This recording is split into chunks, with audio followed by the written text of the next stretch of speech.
be here wait and to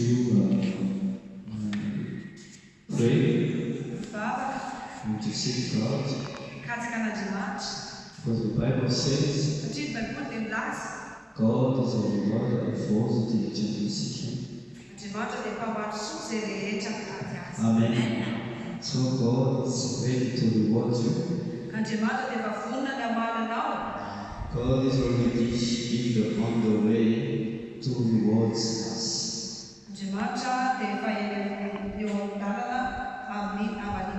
Hallelujah. So you need to be ready to receive. Hallelujah.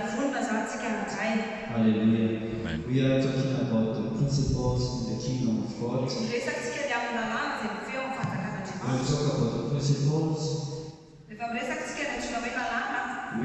we are talking about something that has not changed. Principles that God has created, the principles that God has put in place will never change, and it will be applied to everyone. Even if you believe in it or not, even if you know it or not, it will be applied to you. This is the reason why we need to know the principles in the kingdom of God. The Bible says in Hosea chapter 4 verse 6, my people perish because of lack of knowledge.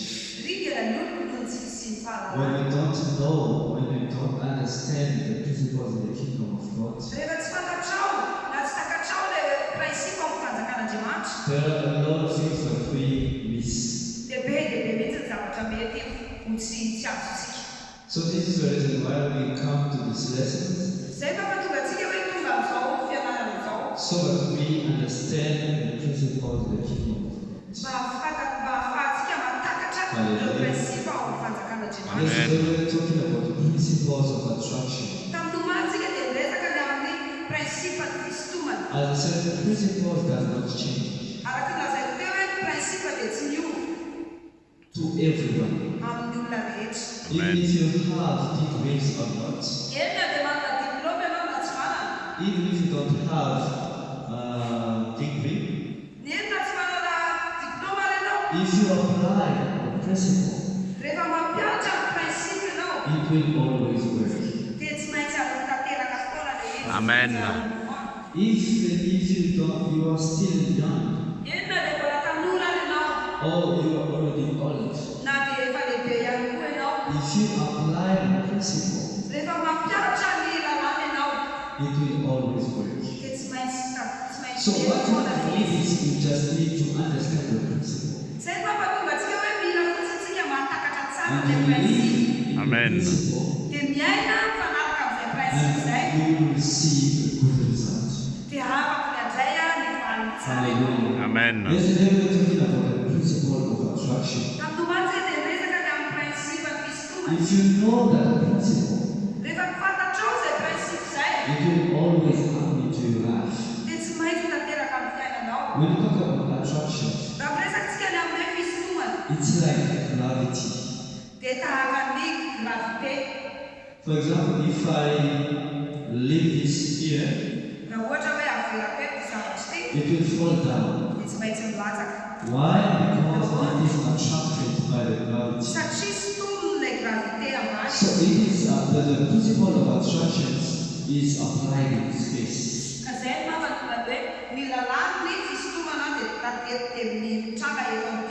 Hallelujah. So if you pray a lot, you cannot float in the air.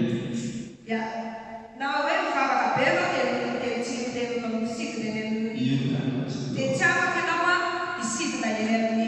You will always be attracted.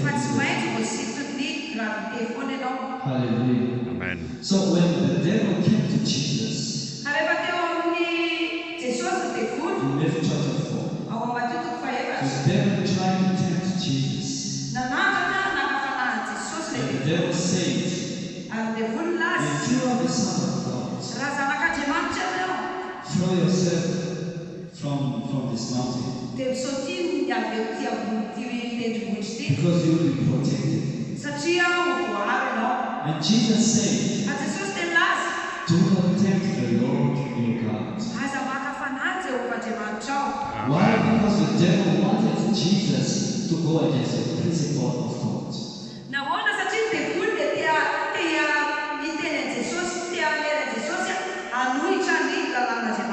So the moment you try to go against the principle of God,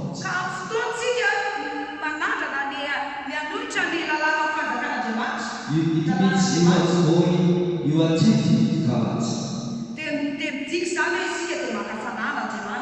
So we should not try to go against the principle of God. What we need to do is to understand the principle and to live in the principle. Hallelujah. So there is a way of attracting things. When we apply the principle of attraction, let us read again the book of Matthew chapter 6, verse 33. Matthew chapter 6, verse 33.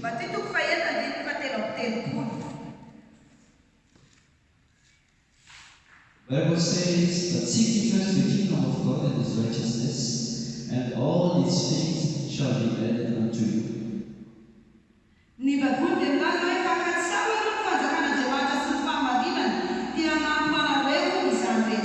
So this scripture tells us the principle of attraction.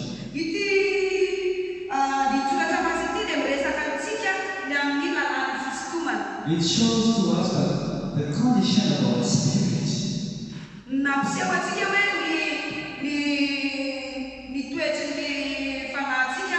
determines the faith that comes into our lives.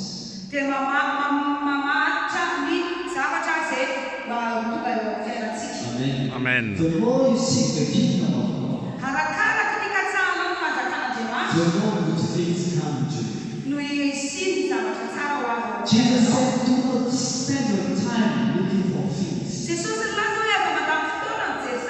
looking for money, looking for clothes and food. Because your Father in heaven knows that all these things deserve to you. Amen. You need to seek the kingdom of God. Jesus said, do not worry of what you wear and what you eat. What you need to do is you need to seek the kingdom of God. Seek the kingdom of God. Seek the kingdom of God. The more you seek the kingdom of God, the more you seek the Bible says all these things shall be added. All these things shall be added unto you. The Bible says all the Gentiles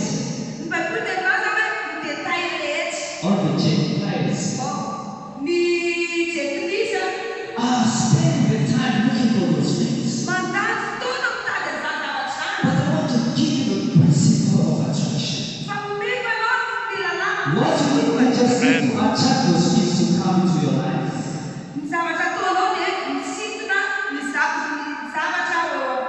By seeking the kingdom of God. By seeking the kingdom of God. Hallelujah. Amen. When you grow spiritually, good things are coming into your way. When you look at the story of our father, when he started the church, the story says that he was alone.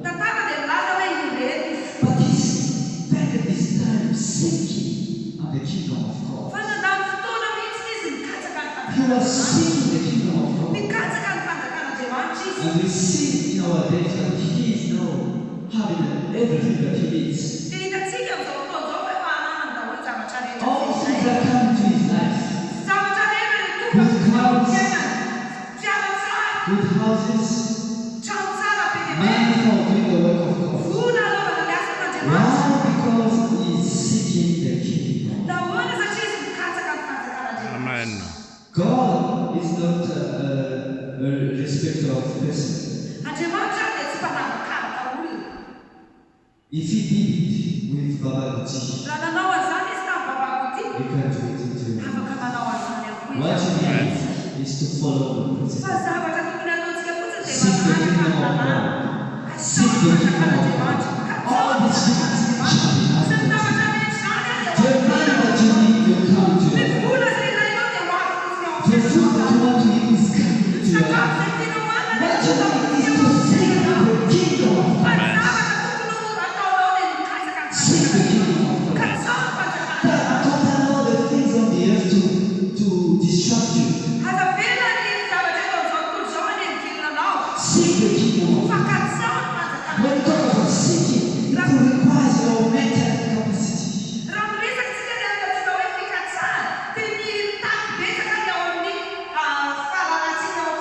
It requires your time.